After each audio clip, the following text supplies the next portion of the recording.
Hello viewers, நம் சேனலில் மீண்டும் உங்களை சந்திப்பது மகிழ்ச்சி. இப்போ பிரேக் நியூஸ் வந்திருக்கும் புயலை கிளப்பிய விஜயின் வீடியோ தான். இவ்வீடியோ சமூக வலைதளங்களில் வைரலாகி அரசியல் வட்டாரத்தில் மிகப்பெரிய விவாதத்துக்கு காரணமாக இருக்குது. இந்த வீடியோவில் விஜய் அவர்கள் தேர்தல் பிரச்சாரத்தில் நடந்த சமீபத்திய துயர சம்பவங்களை பற்றி உரையாற்றினார்.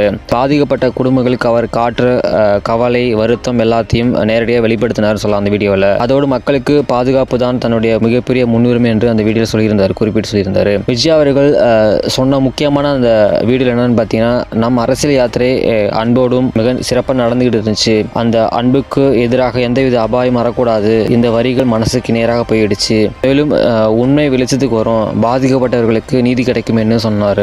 பலருக்கு ஒரு நம்பிக்கை உள்ள மாதிரி இருந்துச்சு இந்த வீடியோவில். எனக்கு தனிப்பட்ட முறையில் இந்த உரை ஒரு எமோஷனல் ஸ்பீச் மாதிரி தோணுச்சு. அவருடைய குரலில் நடுக்கத்தில் கூட அந்த உண்மையான கவலை தெரியுது. அதுவும் மக்களின் பாதுகாப்புக்காக வலியுறுத்துதல், அரசியல் ஆதரவுகளுக்கு அவர் கொடுத்த அழைப்பு, தவறான செயல்கள் ஈடுபடக்கூடாதுன்னு ரொம்ப ரெஸ்பான்சிபிள் லீடர் மாதிரி இருந்துச்சு. இந்த உரைக்கு பிறகு சமூக வலைதளங்களில் இருவிதமான ரியாக்ஷன் வந்திருக்கு. சிலர் விஜய் அவர்களை பாராட்டுறாங்க, மக்களே உண்மையிலே கவலைப்படுகிற தலைவர்னு சொல்றாங்க. மற்ற சிலர் இது ஒரு அரசியல் ஸ்ட்ராட்டஜின் மாதிரி சொல்றாங்க. ஆனால் உண்மையில் இந்த சம்பவம் விஜயின் ஒரு அரசியல் பாதையில் ஒரு பெரிய டேர்னிங் பாயிண்டாக இருக்கலாம். நீங்கள் இந்த உரையை எப்படி பார்க்கிறீங்க? விஜய் அவர்கள் உண்மையிலே மக்கள் பக்கம் இருப்பதானா? உங்களை கருத்துக்களை கீழே கமெண்ட் பண்ணுங்க. இந்த மாதிரி பிரேக்கிங் அப்டேட் ரியாக்ஷனுக்கு நம்ம சேனலை சப்ஸ்கிரைப் பண்ண மறந்துடாதீங்க. Thank for friends.